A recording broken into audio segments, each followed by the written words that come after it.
So good morning, good afternoon, and good evening. My name is Maureen. I'm Communications and Project Manager at ICOMOS International, which is based in Paris. And on behalf of ICOMOS, I would like to welcome you all today to this online workshop as a side event of the EU Regions Week on the theme of the invasion of Ukraine and the consequences for Europe. Our webinar today is titled Quality for Heritage, Reconstructing Ukraine's Cultural Heritage with European Quality Principles, which is an ICOMOS document. I will let my colleagues tell you more about this topic, and I would like to hand over to Grellan ROURKE, former Vice-President of ICOMOS and a member of ICOMOS Ireland. And I would also just like to please note that we will have time for questions after the presentations, and feel free to submit them in the chat. So over to you, Grellan. Thank you very much, Maureen. I just would like to welcome you all here today, and to say the format after the welcome is that we have 4 speakers who talk for 10 minutes.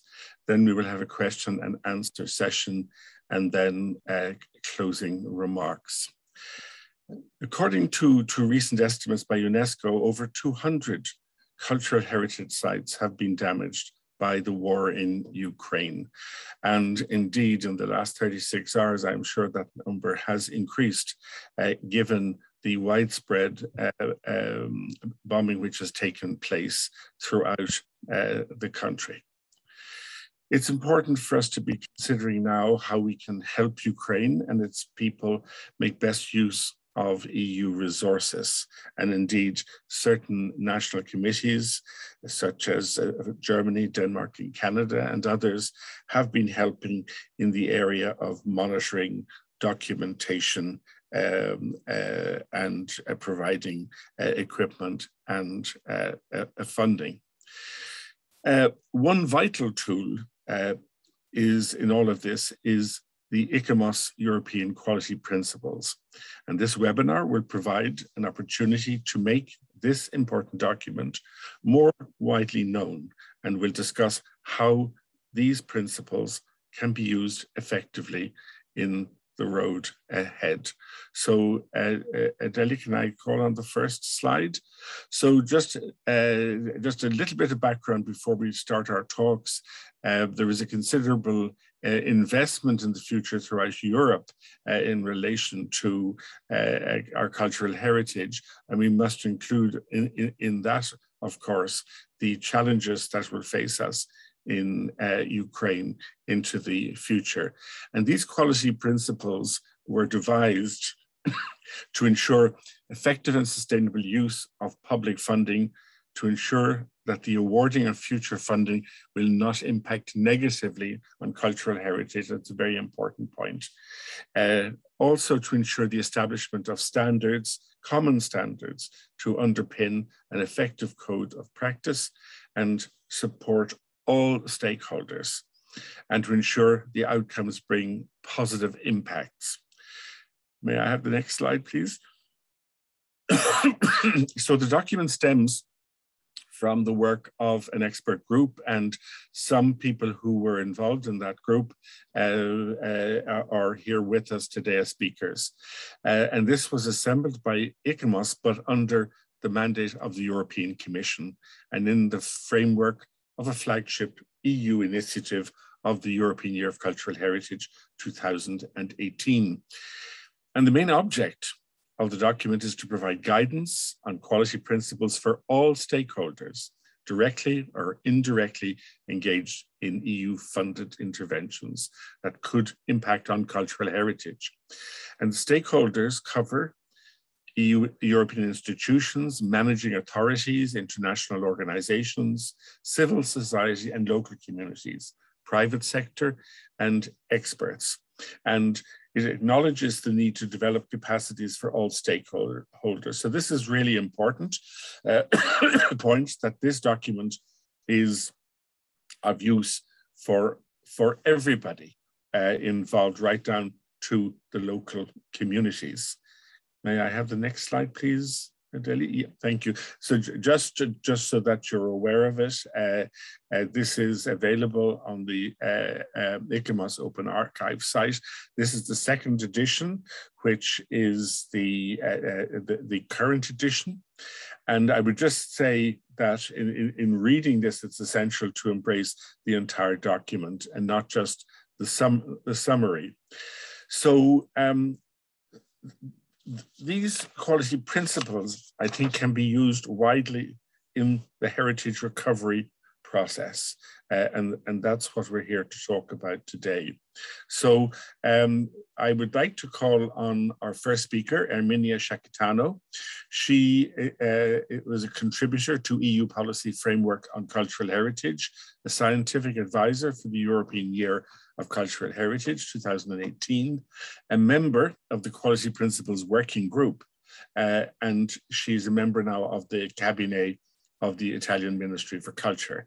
And Erminia is going to talk about, is going to give an introduction to the European Quality Principles and talk about renewal of EU policy framework, inputs, Court of Auditors, the actual publication itself, the selection criteria and recommendations. So I'd like to pass you over to Erminia SCHIACCHITANO. Erminia. Thanks, Grellan. Thanks, Grellan, for this opportunity. I think the previous slide, please. Okay. So, as it was said, yes, this work was carried on by ICOMOS under the mandate of the European Commission, but it's very also important to stress that there's been a clear and strong political mandate, in particular by the European Parliament, which has included in its resolution 2015 a clear recommendation to include in the guidelines governing the next generation of structural funds for cultural heritage, a compulsory quality control system to be applied throughout all projects' life cycle. The Council also has stressed the need for quality guidelines to ensure that EU investments does not damage or diminish the value of cultural heritage. And this is why during the European Year of Cultural Heritage, these quality aspects have been included among the specific objectives of the European Year of Cultural Heritage, and an entire initiative of the European Year of Cultural Heritage has been dedicated to this topic and to this focus. Next, please. The second important element, which was at the basis of the decision to work on these aspects, was the revision, the complete revision of the EU policy framework on cultural heritage, which happened from between 2014 and 2020. We have completely revised the approach to cultural heritage, which is more seen as more holistic, focusing on people and values and an importance to bring benefits on the communities, on the importance of regeneration processes, and on the contribution to sustainable development of heritage and cultural policies. And as a consequence of this revised framework, the new approach is more cross-cutting, cross-disciplinary, and it implies a number of stakeholders who take important decisions at all the stages of the quality process. And this is why it is very important, as Grellan has already stressed, to develop this capacity for all the stakeholders which may take important decisions with an impact on culture, on the quality of cultural heritage interventions, meaning that we can summarize this concept as quality is a shared responsibility. Next, please. And the third important element is the report of the Court of Auditors, which was published in 2020. And just to give you one element, out of the 21 selected selection procedures that were audited by the court, none of the projects were during its assessment, the cultural quality of the project, maintenance, or risk assessment were not elements fundamental and key and crucial considered as funding requirements. This is why the European Court of Auditors really has stressed the importance of improving this current strategic framework for culture, strengthen the financial sustainability of cultural sites, and take more specific action to preserve heritage sites, and including looking at their sustainability. Next, please. So now let's take a deep dive into the document, or at least a preview. First of all, the document has produced, the group of experts has produced 7 quality principles and selection criteria. This is very important. It's a very important tool for decision makers, for the project teams, for those who carry on the financial oversight of a project, but also for civil society and the communities which are involved in and engaged in the decision-making processes, especially when the participatory approaches are promoted. And what does this tool assess? It can assess the quality of the projects, but it also looks at the impact on cultural heritage, and it can be a crucial decision tool when regarding whether these projects merit or not EU public funding. There's very easy to be remembered, only 7 key guiding quality principles. We will see then more in detail in the last slide. Knowledge base, public benefit, so keep in mind the responsibility towards future generation. Compatibility, so keep the spirit of the place. Proportionality, do as much as necessary but as little as possible. Discernment, call upon skills and experience. Sustainability, so make it last, and good governance, so the process is part of the possible success. Next. So, of course, we cannot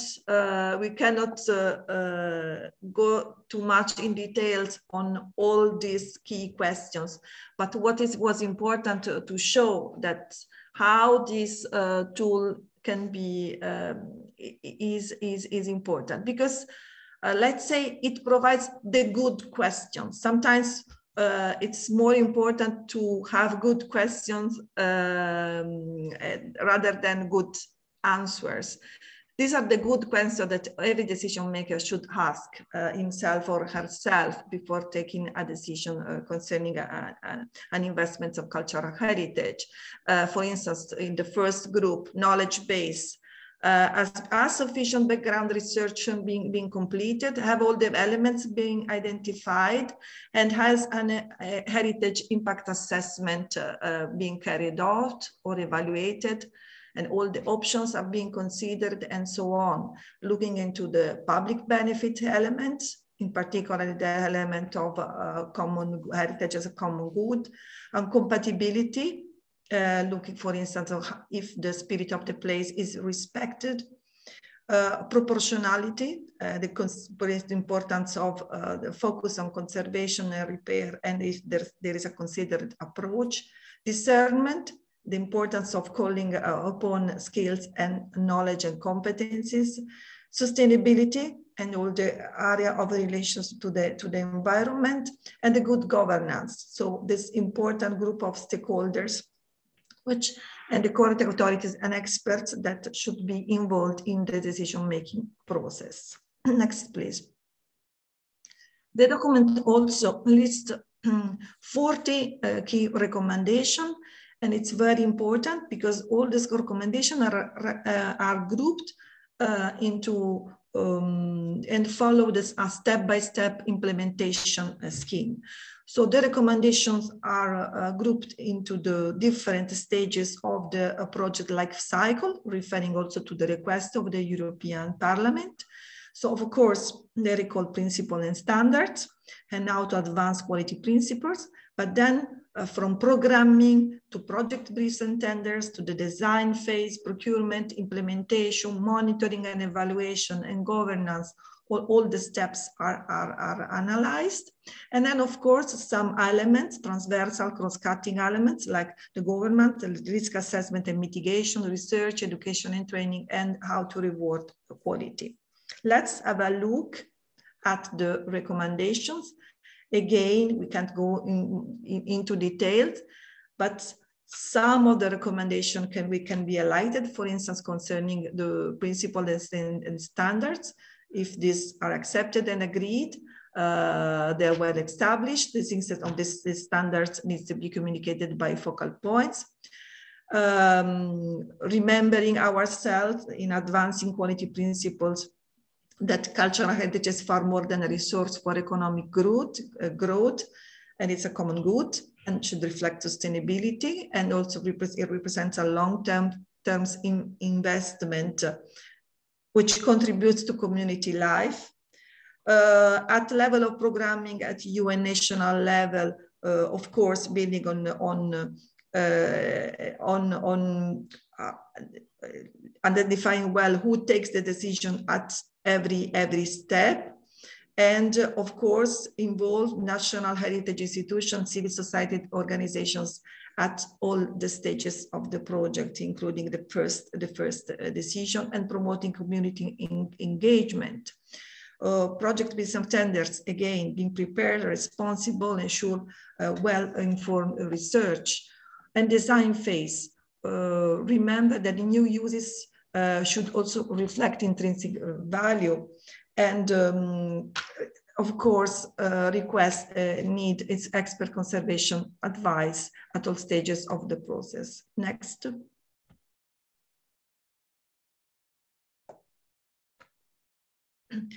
Again, procurement phase, as we know, it's a crucial phase when it's very important to prioritize assessment of quality. Implementation, again, remembering to use appropriate materials, methods, and methodologies, and also be aware of premature and uninformed activities and cost-cutting measures. Monitoring and evaluation.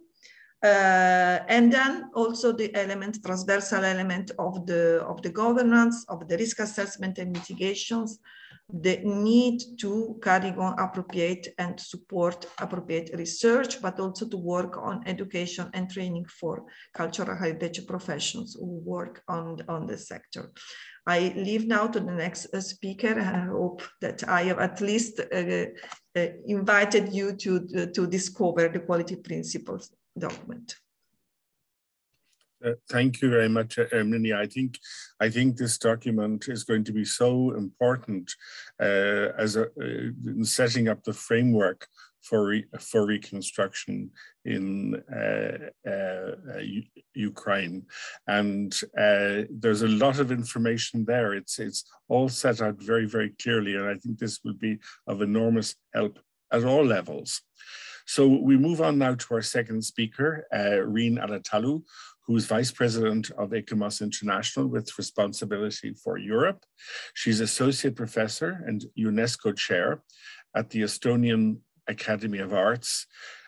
She's also Coordinator of the Europe Economic Area Grants and a member of the Quality Principles Working Group, just as Erminia was. Riin is going to talk about the use of the quality principles in Europe, covering translations, focal points, the quality principles in national committees, workshops that have already taken place, involvement of the European Investment Bank, and we'll make reference to Ukraine and the assistance value of the quality principles. So, Riin, I call upon you to make your presentation. Thank you, Grellan, and thank you all who have participated in our seminar. Erminia has told you most about the ways how the document was made and what its content. But in Europe, as you know, Europe is a continent of a lot of small nations, and the majority of the decision making is taking place, even though under the guidelines or directions of EU or Council of Europe. But the decision making is really taking place on national level.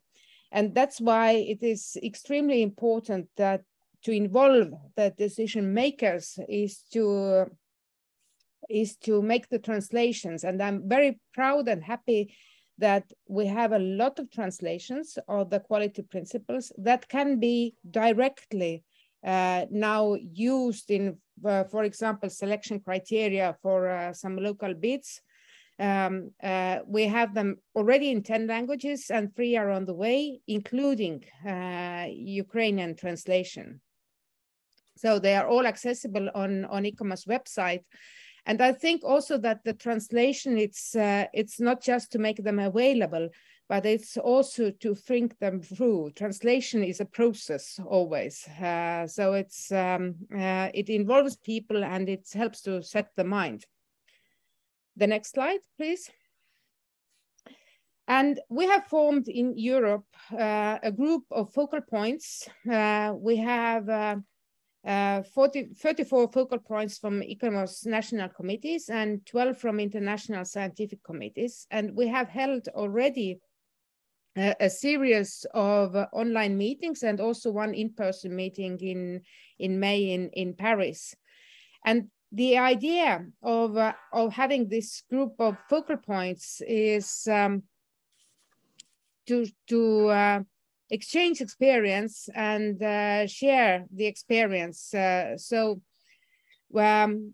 we need this exchange because we want our focal points to encourage debate with states and municipalities. Because as you well know, ICOMOS is an NGO. We are a group of experts. It depends on country how strong the position is in a relevant country, but we can still enable the discussions and bring this international knowledge forward. And I would like to stress again the idea that the document is compiled by heritage experts. It's not made by the authorities, but it's made by heritage experts. We have had a lot of debates on European level between different people to make it suitable for our needs. And we have a sort of standard to promote to our authorities. And another issue is that what is our ambition is that we don't want to target only the projects that are targeted precisely on heritage, for example, some castles or manor houses, but we also want to bring it in the mind of people who are responsible for road construction or construction sewage systems or some other, because they all might have this potential impact on heritage.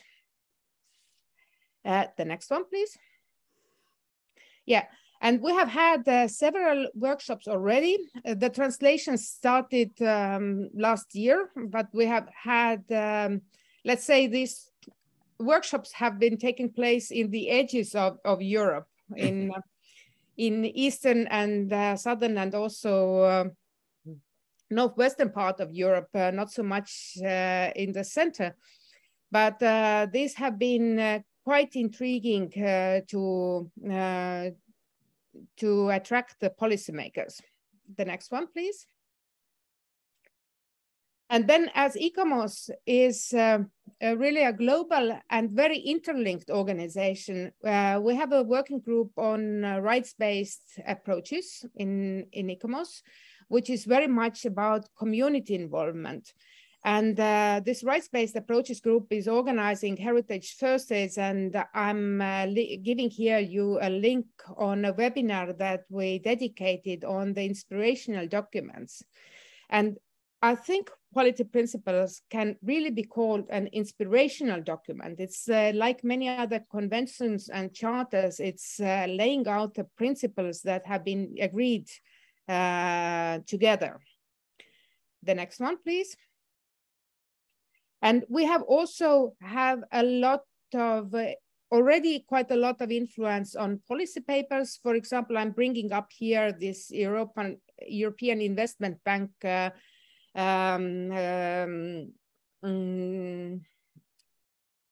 negotiations and discussions on so environmental and social standards, but as well we have had quite a lot of discussions with different DGs of Europe on the issue. And also the Irish national policy is on architecture is referring to quality principles already. So it's a good example. And my last slide, please. It's about Ukraine and why we think quality principles is so relevant for Ukraine. We know that, and my colleague Toshiyuki KONO will talk you about this more in detail soon, but the majority of destruction for cultural heritage, we have seen it from previous times, happens during the recovery processes. And therefore, and we know that there is so much will and need to help Ukraine among European countries and other countries, but this help should be coordinated. And we are really offering the quality principles as a standard setting document for any recovery process in Ukraine, so that we can go on together and help to maintain Ukrainian identity also in the process of reconstruction. So I've finished with this and give back floor to Grellan. Okay, Riin, thank you very much indeed. I just draw your attention to the chat. There has been a request for how to access the equality principles on the ICOMOS website, and Maureen and Deli have pushed connections for both the full version and the abridged version. I draw your attention to that, but also to remind you that we will be having a question and answer session. We will be obviously taking questions from the floor, but if in advance there are some questions people would like to pose in relation to any of the four speakers, what they have said, and indeed anything on this topic, please feel free to do that as we work our way through. So you have two ways to pose a question on the chat or in person when we come to the question and answer session. It gives me great pleasure now to move kind of, I suppose, closer to things with our Ukrainian colleagues. I'd like to introduce Mykola BEVZ, who's professor, head of architecture and the conservation department in Lviv Polytechnic National University in Ukraine, and his colleague, Yulia FROLOVA, who is a doctorate and also is part of the Department of Architecture and Conservation in the Lviv Polytechnic National University. I'd like to welcome them very much. It's been a very difficult time, clearly, for them, and they have, I'm sure, gone to great lengths to ensure that they are here today to talk about the quality principles for Ukraine's reconstruction needs. So, Mykola, you have the floor now. Thank you. Thank you very much. Dear ladies and gentlemen, thank you for the opportunity to take part in the panel. We also thank for special attention to Ukraine. I want to apologize for our silence in last days. There was not electricity in Lviv from Sunday until yesterday evening. We could not use computer phones communicate with each other. We are at war every day. We expect rocket fire every minute. On Monday and yesterday, I went to Poland to buy power banks and mobile generators, also to donate a few for the army. It is our real staying every day. Speaking about the implementation of the European quality principles in Ukraine, I want to focus on two aspects. The first, the country is in ruins. and many monuments are in ruins and in risk. The most important task for us today is inventory of heritage, including its digital dimensions. Quick inventory work and preparation of documentation, there are problems with this issue. Large state research institutes have been disbanded. Small private design firms do not have the required number of specialists and do not have the appropriate equipment. Therefore, it is important to find a form of such work. It may be necessary to organize several regional mobile groups with equipment for them. It is advisable to create this group at universities. Inventory work must be connected with creation of the kind of documentation center. This documentation center is very important point for our work in the future. Such center could also be a coordinating institution for the work. Second problem, and it is the main problems our works every day, it is the problems with training of conservators in Ukraine. We have situation where when 5 universities are prepared the conservators, but we have a situation where is there are lack of training of builder conservators, lack of inter-university research and laboratory center for conservation research. So there are main problems with from my point. I will ask Yulia about the continuum. Thank you. So we found two main goals for next few years for Ukraine. The first one is need to create grant programs for special reconstruction works in Ukraine, specifically or based on the regional context. For example, Mariupol should be restored with the different aspects and the points of view differ when Kharkiv, Kyiv, or Chernihiv.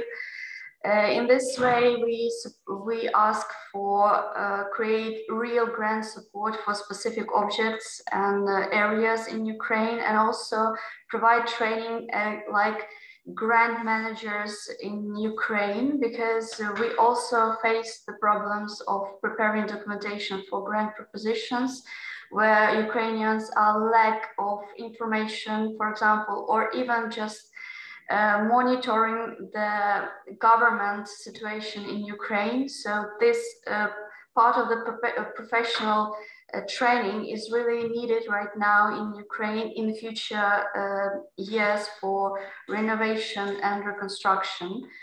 The second is, like Professor Mykola said, is provide equipment and support of inter-university educational laboratory. They could be created in Lviv. Also, we have the first steps of this base here in Lviv Polytechnic. And also they should be created in Kyiv and Kharkiv region, just to widespread the professional professionalism in Ukraine. And why is it really needed? Because we can combine the educational sphere, professionals, and maybe other architects or builders who want to up their level in the architecture and cultural heritage, and also be a part of this movement of preservation of cultural heritage. So this is, we consider it like a best gift to Ukraine to support such kind of educational and professional hearts in Ukraine. Yeah, and we were talking about that we have list of the lacks and problems in the trainings in Ukraine, especially that there are only one university who provides such professional orientation and give specific knowledge in the cultural heritage. It is Lviv Polytechnic and our department, Architecture and Restoration. And this is the real problem in Ukraine, because of these departments are right now closed in Kharkiv and really limited in Kiev. In Odessa, as you know, Odessa right now is in the short list of like first step to be included in the UNESCO heritage list. And during the past 10 years, all the specialists have changed their own professional orientation just to create architecture, not to provide cultural heritage.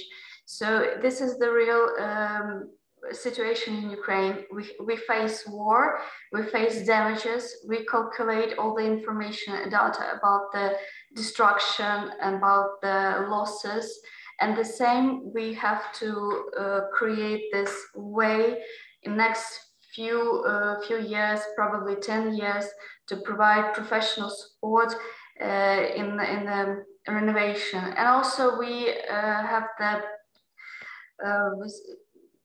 common idea that is right now in the professional area to create the digital copies, the digital scanning, documentation of the cultural heritage.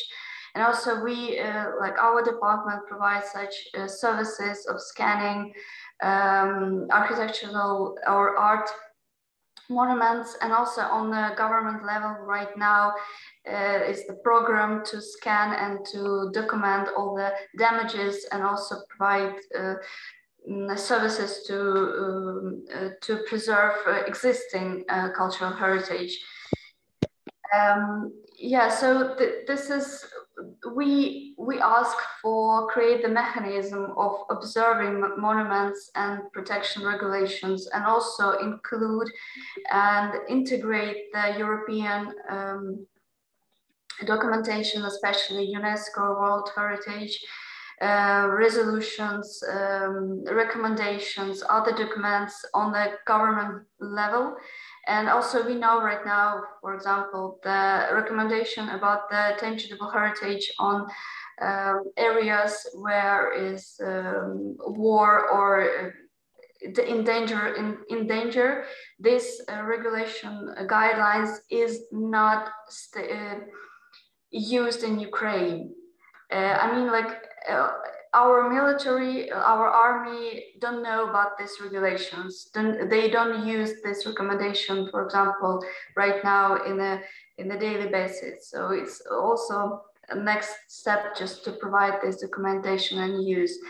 And just quick short comment about the local communities, because of the context of Ukraine right now, local communities are faced the question of survive. Maybe in the future, like 2 years after war, 5 years after war, local communities will have this opportunity to develop local context, to support culture, to develop culture as the part of the general renovation and just development of the regions. But right now we face the critical points, critical goals to provide water, food, safety, heating in the housing, close the damaged parts of the cultural heritage. So in the perspective, we also have like 3 steps to provide education, implement UNESCO documentation and recommendations on the government level. And the third last one is to widespread it through local communities and in future project work. Thank you for your attention. Thank you very much, both Yulia and Mikro, You bring up a huge number of points there, I think, which will perhaps form very much part of the discussion. I mean, when we're looking at the quality principles, it is a long-term view, and it's very hard for people on the ground to even be thinking at that level when there's such basic things which need to be done. But, you know, it's for groups like ICOMOS to make sure that you know, help is there in the background. But you also make a very important point in relation to training and training within the country itself and getting help to do that, because it's no use if you don't have people qualified or enough people qualified to carry these things through. It's very difficult. So there are a lot of challenges into the future, but I think in the discussion, hopefully we'll come back to some of those points. Just to remind you about the chat, there may be comments there for you to look at. So I'd now call on our last speaker. Our last speaker is Toshiyuki Kono. He's an Honorary President of ICOMOS International, Distinguished Professor at Kyushu University, Japan. He led the ICOMOS work on reconstruction. It's very much his enormous interest in this topic, and he's led the debate on that, and also has been involved in conferences on Notre Dame in Paris and Shuri Castle in Japan in relation to reconstruction.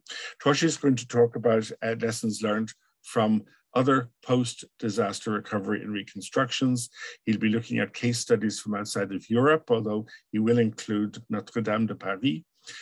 Lessons learned and reference to some of the recommendations of the European Quality Principles. So, Toshi, I call upon you to make your presentation. Thank you very much. Dear all participants, thank you very much for joining this webinar. My name is Toshi Kono. I'm joining from Japan. Today I am the only non-European as a speaker, but I feel I'm very sort of close to the Ukrainian colleagues. We have many natural disasters, and this caused a lot of issues in terms of recovery and reconstruction. I'd like to share some examples, and then I'd like to show some lessons learned. First of all, this picture is destroyed by a very strong earthquake occurred in 2016 in Kumamoto. So this is this castle was so heavily damaged that the restoration is still today ongoing. Next slide, please. In the same region, 4 years later, we had an enormous amount of rain, and this rain caused a very dramatic flood. And the water level reached to the second floor. This is an old Japanese inn. Is totally damaged by this flood. Next slide, please. This is the same building. You can see that the water reached up to the ceiling, and this is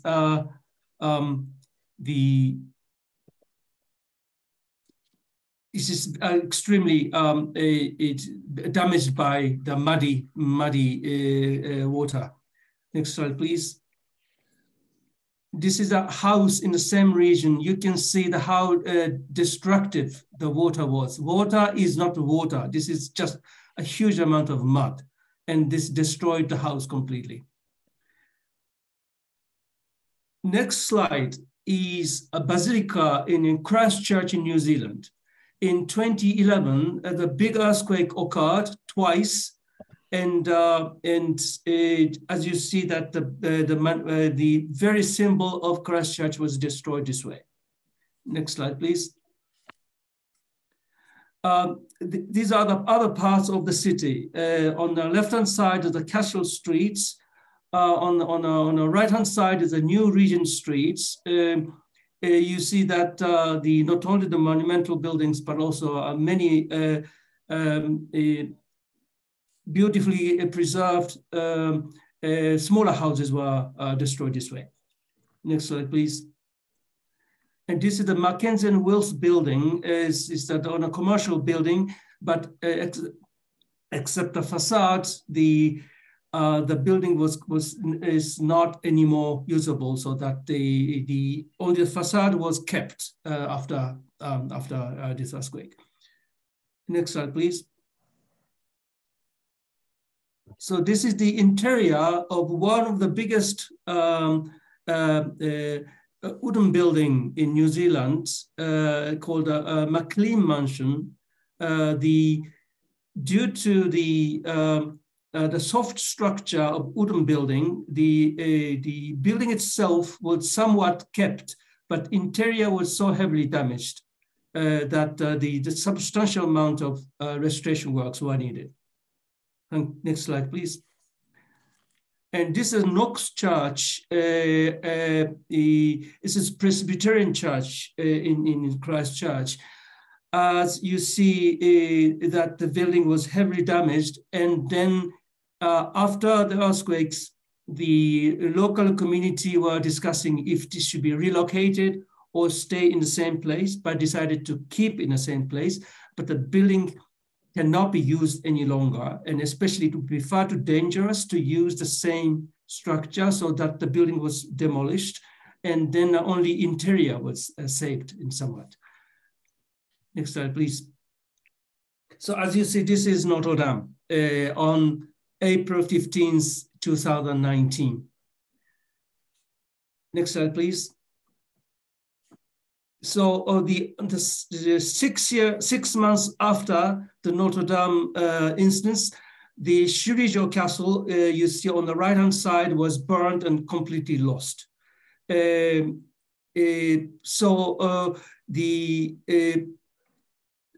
is the website, as you can see the URL at the top.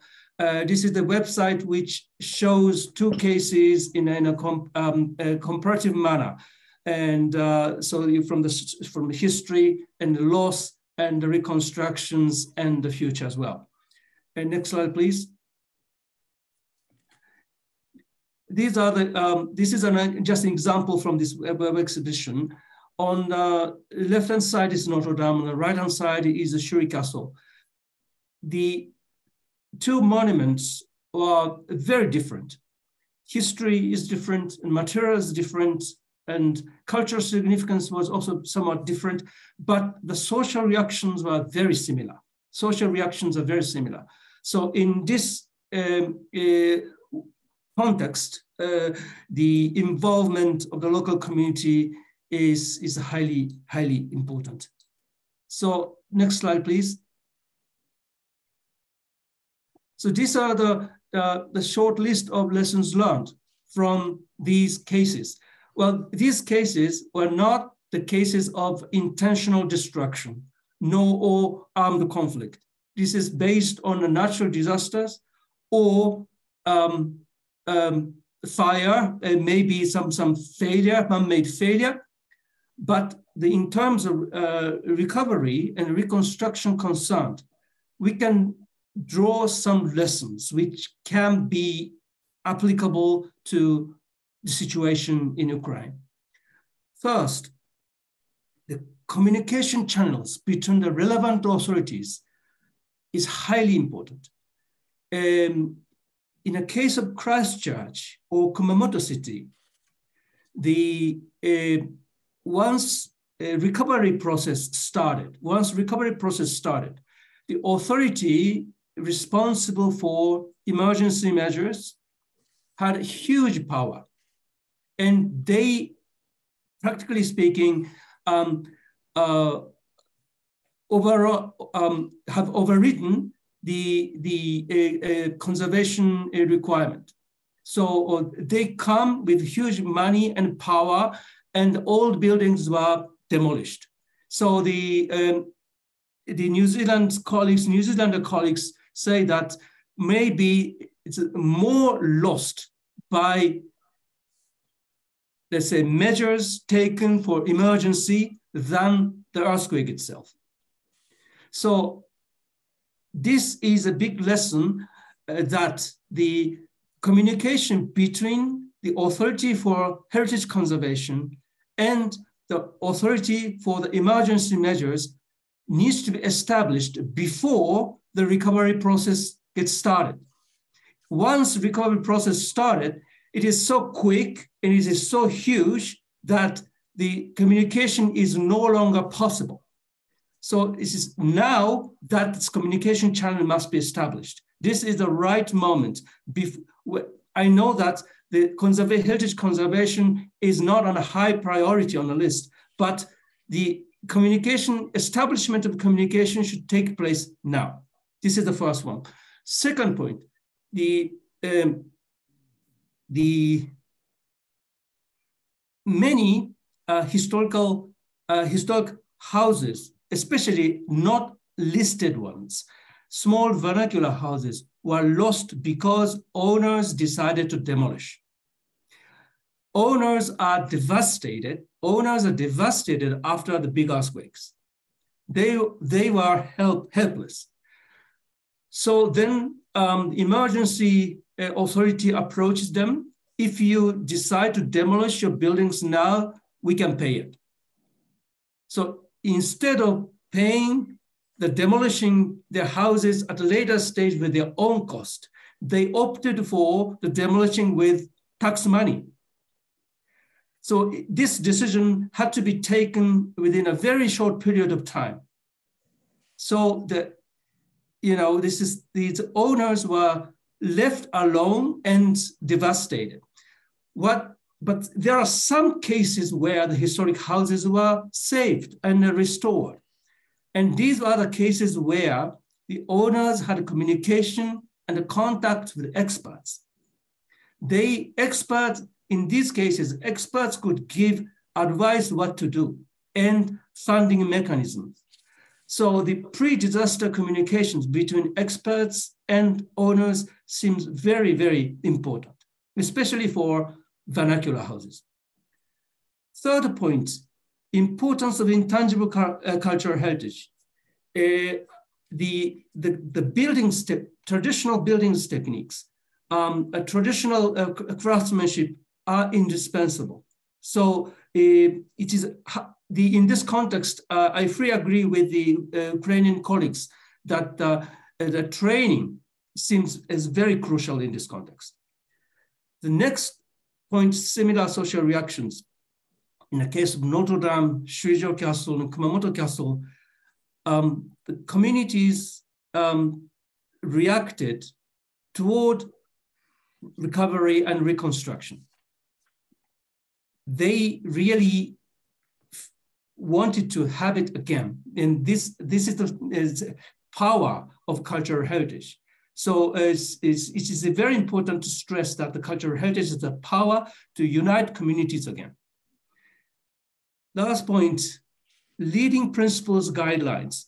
This is another important point. And in this particular context, I'd like to stress that the European Quality Principles have a very important role to play. Please suppose, in many cities in Ukraine's cultural heritage were destroyed. And please suppose that many, let's say, supporters arrived when the recovery process started without any common document. Each place, recovery process will start its own way. So this would end up as a pretty chaotic situation. And it happened in Kathmandu in Nepal. Therefore, having the common document as a leading principles guideline is highly important for unified approach of cultural heritage conservation. So I stop my presentation here. I'm more than happy to answer your questions at a later stage. Thank you very much. Toshi, thank you very much for that. I think you've made some really, really important points. It's very difficult at this stage when bombs are dropping to be thinking of the future, but sadly, that's really important. And you showed us, I think, how important that actually is and how important it is to have a framework to work towards in the future. And of course, ICOMOS is there to support. So I just thank the four speakers, and they're now available to answer questions or to join in the debate. But I now call on members of the participants if they have any questions that they would like to ask. Okay, well perhaps I might just go back to Yulia to say a little bit more perhaps about training, because this is a really something which is so important, and how perhaps you and your colleague Mykola see this evolving in the next few years, so that there are people with a good trained background within the country itself. Can I give you the floor, Yulia? Thank you. In the perspective, first we see our university, Big Polytechnic, as the main educational platform, because every year we have like 15 diplomas of architect and conservator. Next, also it was like established in the middle of September that Creative Europe has a grant proposal, grant call, and we would like to be involved in this grant and create like a network of training courses along the Ukraine. First, based on our professionals, and also communicate and collaborate with the NGOs who also made, for example, photogrammetry surveys or create 3D models of cultural heritage monuments. Next is to collaborate with the European universities, our colleagues who also have the base of cultural heritage research and documentation degree, and maybe provide, we just look through, provide like, you know, to courses to upper your knowledge in the field of cultural heritage. So everybody like architect, builder, conservator of arts, or maybe just designer, landscape designer can take these courses and use this basement just maybe to, you know, like to be, to know what to do with the cultural heritage. If this person will not directly provide documentation, but he or she will definitely know whom to connect, or what kind of specific form of this documentation should be, or for whom to call if it's necessary to create the first, like, you know, the project of conservation or restoration. And maybe in next 5 or 10 years, we don't know, because every day the situation in Ukraine changed. This could be the government program on the level of the ministry, because right now it's the level of lower initiative and educational initiative, but maybe in a few years it could be government. And do you have is there an association between all of the universities in Ukraine to expand training into the conservation area? Right moment, we don't have such document or agreement, but we look through in the future to create it. And also, as we mentioned, that the departments of architectural conservation were closed in Kharkiv and really limited in Kiev. So maybe right now is the goal to renovate these educational platforms and departments in other regions, not only in the. I mean, in a lot of what Toshi has been talking about, and indeed some of the photographs you have shown in your presentation today, it isn't obviously just architectural conservation. Clearly, there's a very strong element for engineers who have conservation knowledge. And I know that's an area where, you know, even in many Western European countries, you know, there can be a lack of that a specialized experience. Within your university and the School of Architecture and Conservation, do you get, is there an interest from engineers in becoming involved in this process? Because it's very specialized, because some of the structures are in a very dangerous condition. Yeah, thank you. It's true. And we face like 10 or 15 years long the decrease of interest of builders and constructors in this topic. So maybe right now we have time to put this topic in front of them and say we need more specific engineers, builders in this field, because only architects deal with the cultural heritage right now, or cultural managers, which are more connected with the events, not with the monuments. So yeah, it's really important, and probably next few months we will have these talks and seminars in Lviv Polytechnic to collaborate with other departments, building departments.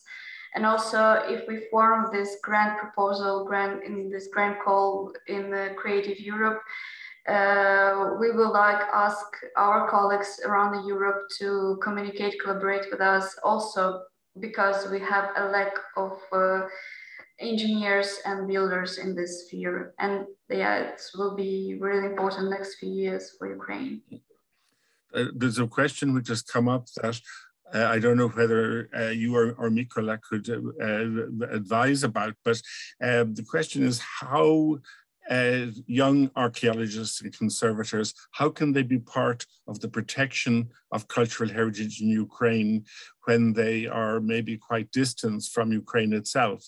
Is there any way they can contribute? I don't know whether you might have a comment on that or not. I don't expect you may be able to answer that in any detail. Ну, ми спеціалізуємося на археології на кафедрі. І експедиції в Холмі спільно з поляками кафедрою були, тому що ми якраз дбаємо про це. We have the experience to collaborate with the Polish archaeologists, especially we have a survey and huge research work in Poland, in Helm, previously Galician region. Our department and colleagues made a huge opening the church in Centra. And if we look in the future how our archaeologists could be involved in this process, first we have the methodology of how to collaborate, so the tasks and goals and how to achieve.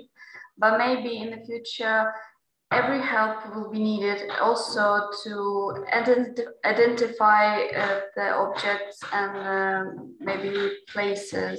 Also maybe to work with the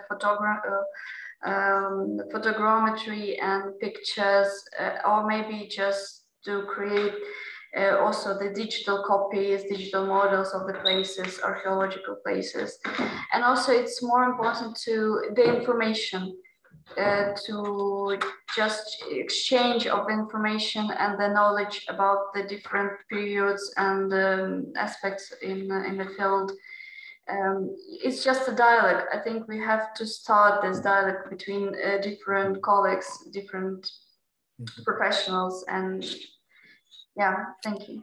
The person who asked that question, before I go to you, Erminia, I just, Daly, if you would like to unmute Farhan Riaz, he's added a little more and he may just want to contribute to the discussion on this particular topic. Can you unmute him? That's Farhan Riaz. Normally, anyone can speak now. Okay, Farhan Riaz, if you'd like to, there you go. To say a few words, you're more than welcome. Hello, everyone. I'm Farhan from Pakistan, and I am a young archaeologist, and right now I am a UNESCO World Heritage volunteer in China's Yan project, and I am a conservator, and I did my research in archaeological conservation. Now my question is, right now I'm working in a development organization in a program and communication department. Therefore, my question is this, that in development sector or in relief organizations, there are different kind of communication strategies and communication things. So my question is this, in the field of conservation and archaeology, how we can do effective communication?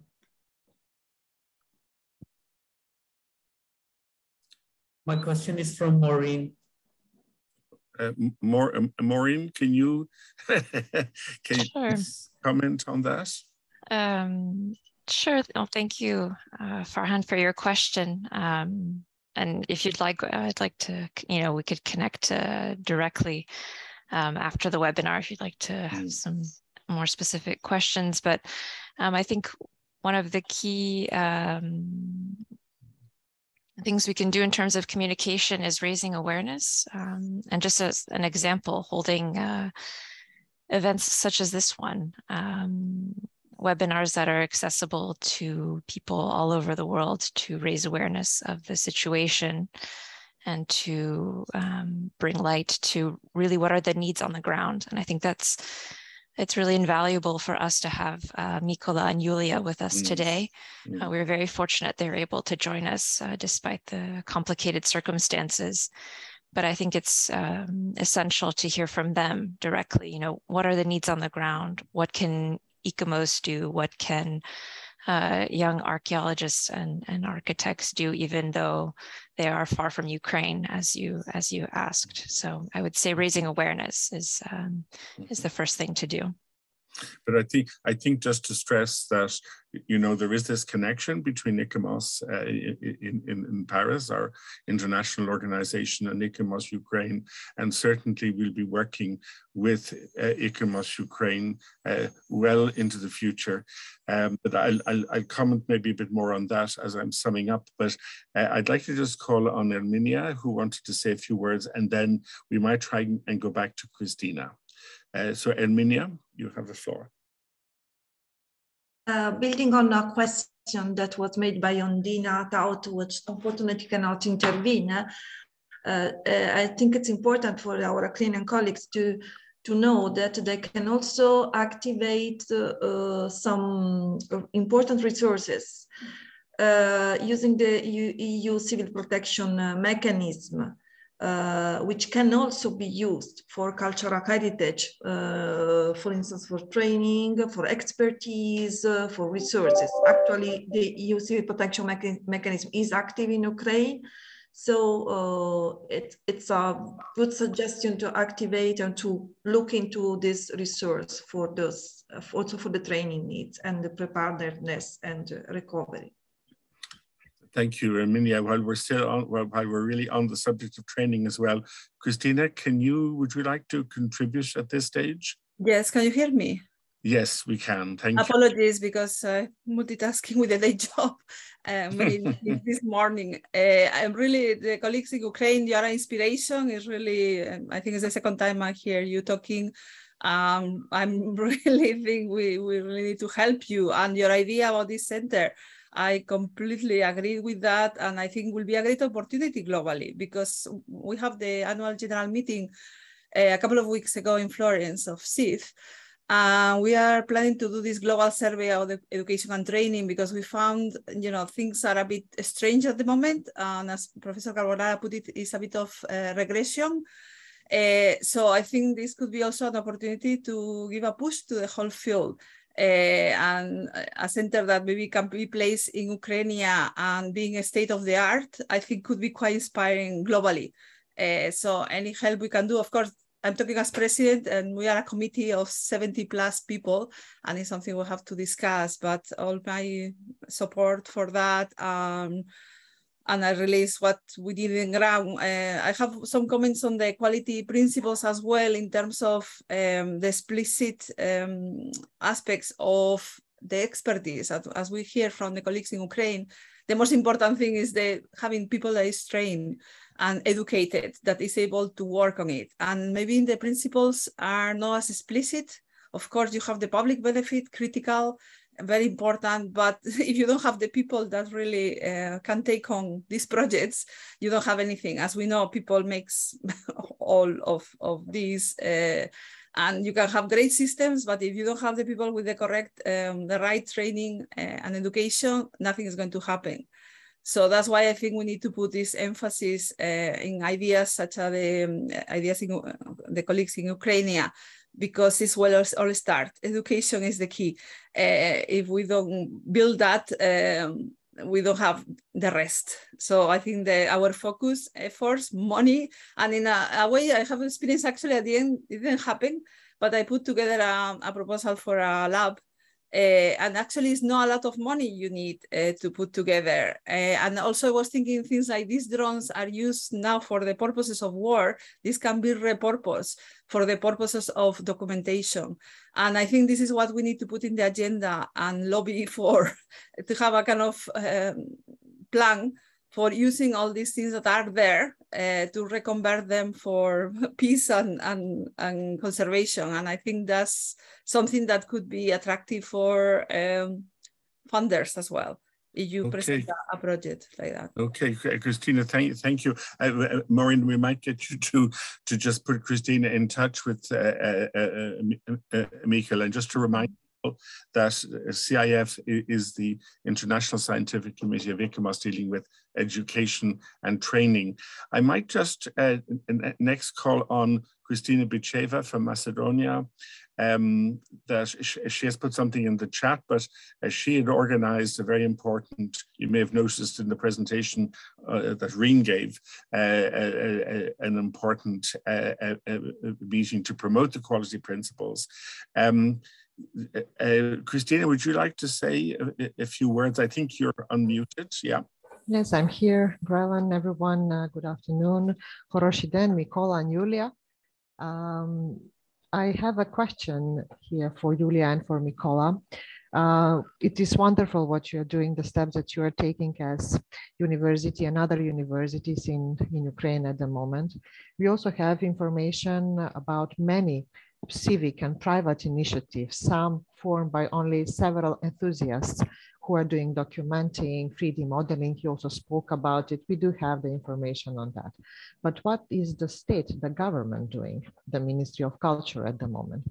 Do you have knowledge whether there's already some task forces established, some teams, some working groups, which are already working somewhere in the regions in the field? As far as I know, you have regional offices for cultural heritage protection, one in Kiev region, and for the other region oblasts that you have in Ukraine. Are they functional? What's going on with them at the moment, if you have this information? Thank you.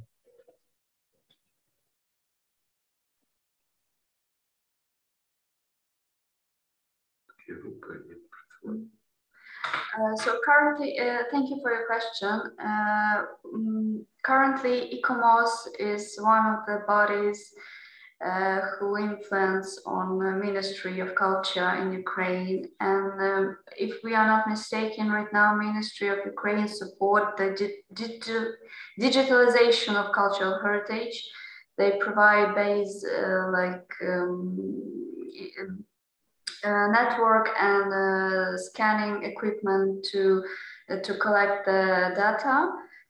About the regional departments of protection cultural heritage in Lviv region right now, they are restructured. They changed the head and the body right now.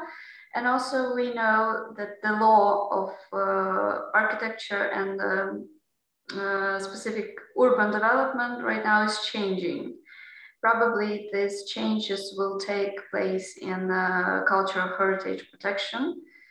Maybe in a few months we will see new parts and new chapters in this law.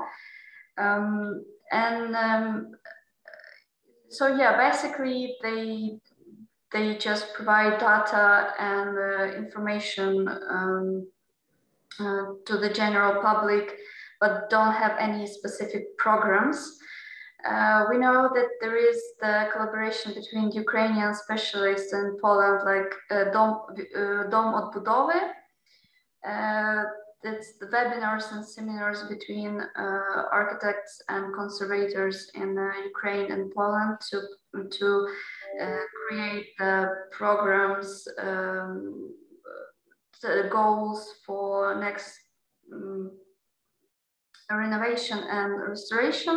It's more official and more open, like project between two countries, and there are a lot of NGOs and professionals that right now their own projects and views how to restore and how to renovate the Ukraine. Thank you. Just to let you know that both Yulia and Mykola have put their emails on the chat so that you can actually you can contact them. I just think it's useful to people who have questions. Maybe they might take the floor.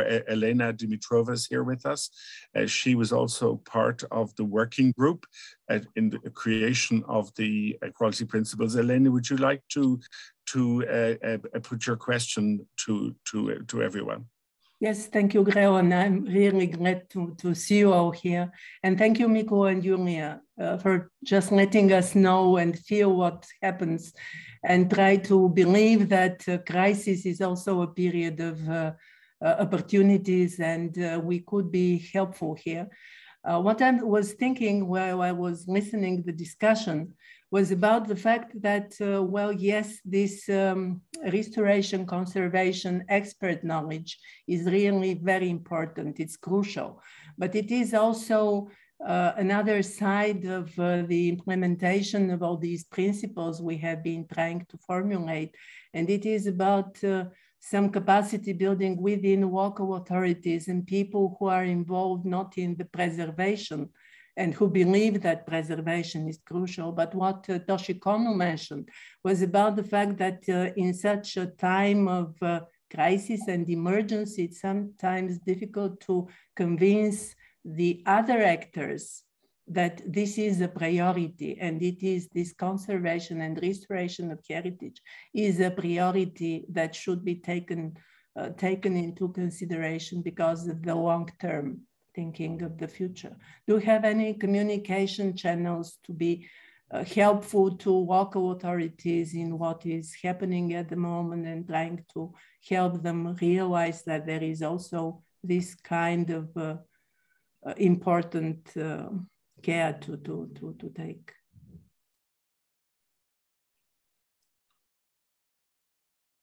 The only one for right now, for right moment, is just the email communications with, on our university's emails. But probably when we create that grant proposal, we will have to create another additional network between professionals and local communities. So probably it will be a website or a channel in Telegram. We don't know right now, but in the future we're supposed to have it. So right now we just have a mail. Thank you. Yeah, I see, because it is some kind of a similar situation when we had to speak to people involved in governance, people involved in development.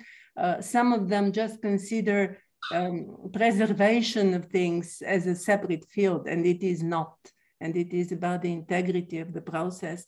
So this is probably the moment that you could make the effort if possible. And I would be really happy if I could help in any way from far away from Bulgaria. And I wish you the best of luck and the best of success. Thank you very much, Elena, for that. Toshi, you have the floor. Thank you very much. I fully agree with Elena. It's extremely important to widen the communication at this stage. Maybe one possible first approach is one of the first approaches would be Yulia, you showed in your slide that already 505 cultural heritage sites were damaged. I wonder if it is possible to contact the owners of these cultural heritage sites now and let them know that we are here and we are ready to hear from you. At least that sort of communication channel would be a first step, so that if something happens, then they could consult with you and with ICOMOS as well. So it's just a small step forward, perhaps. Thanks, Tosh. I think it's an important step because it's a really practical step. And maybe not so easy to do, but to make a start on it. I don't know whether at this stage either of the other two speakers, Erminia and Riin, would like to add to the debate or make further comment on the topic. I could just say that I'm very grateful, even though that ICOMOS has a very good link with our Ukrainian colleagues. There are many practical steps that came up in this discussion today that we can really carry on forward in this process. So I see several hooks where to hook our activities, and I'm very satisfied that we have had such a discussion and with a lot of people attending. So it's let's see what happens next. ICOMOS Europe Group will meet already on Friday, and then we can bring this forward. But yeah, ICOMOS has been doing quite a lot of documentation, but that has been told already today. So let's see what about quality principles. Yeah, Slava Ukraini from my part. I think this is this is a long work together. We're just really at the start of it all. But I think what's come out of this already, there's a great interest in what has happened, what is happening, but also to begin to help towards the future and the preservation of cultural heritage. Maureen, may I ask you, do we still have a few more minutes, or is our time very strictly limited? We can stay for a few more minutes if there's additional questions. I mean, Erminia, do you have anything you'd like to add? And then I'll open to the floor again before summing up. Just one comment to a sentence on the presentation of our colleagues. So I also thanks again for presenting us this terrible situation. Protection systems are never perfect, so don't worry. Don't worry. And I think that the meeting that we had today, the exchanges that we had today demonstrate how much is important, even if we know that the priority is not the priority, but to start thinking on what to do and to prepare the ground also, as Toshiyuki KONO has very much has highlighted, that there are some connections and some activities that should be carried out now before then the activities start. And so thanks again, it was a very important exchange. Does anybody else, any of the other participants have a question they'd like to ask?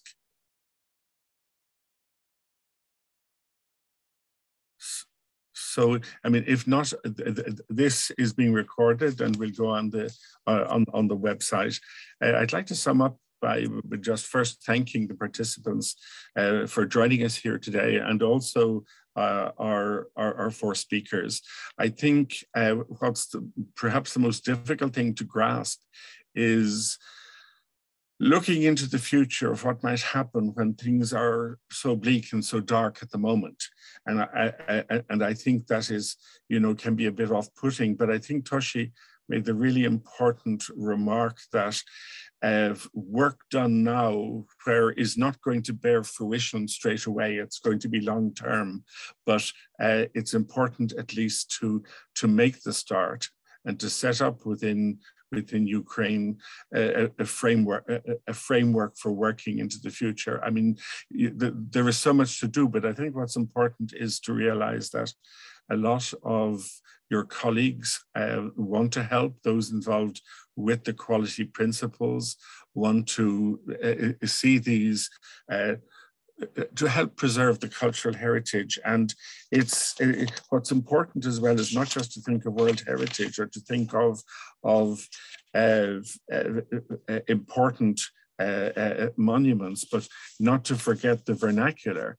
And that, I think, is really, really important, particularly for communities, and particularly since the targeting, sadly, of the bombing has been more recently on in these areas and communities themselves.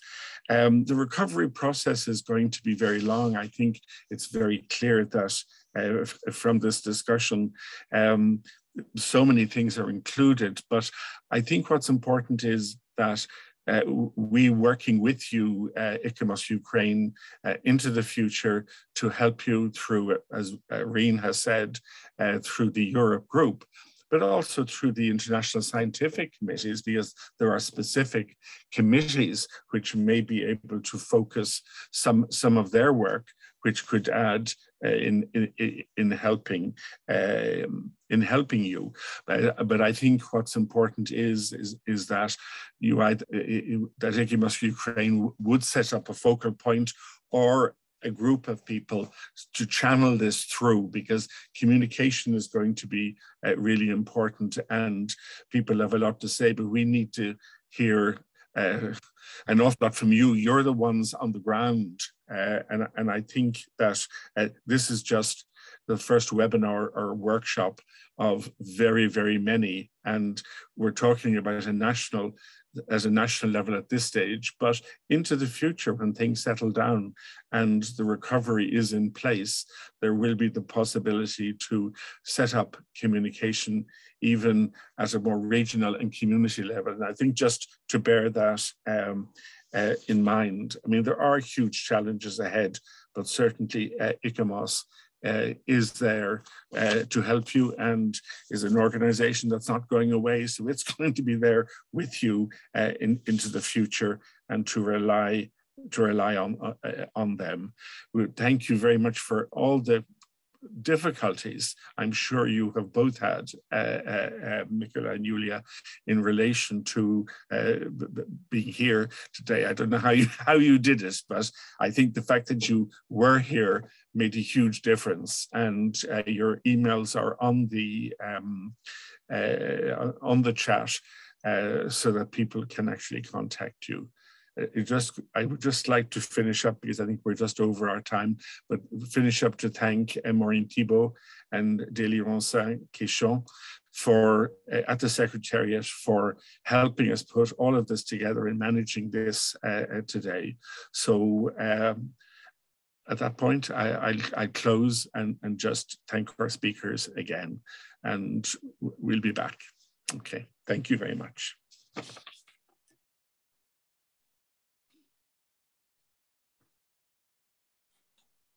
Thank you, the Grellan.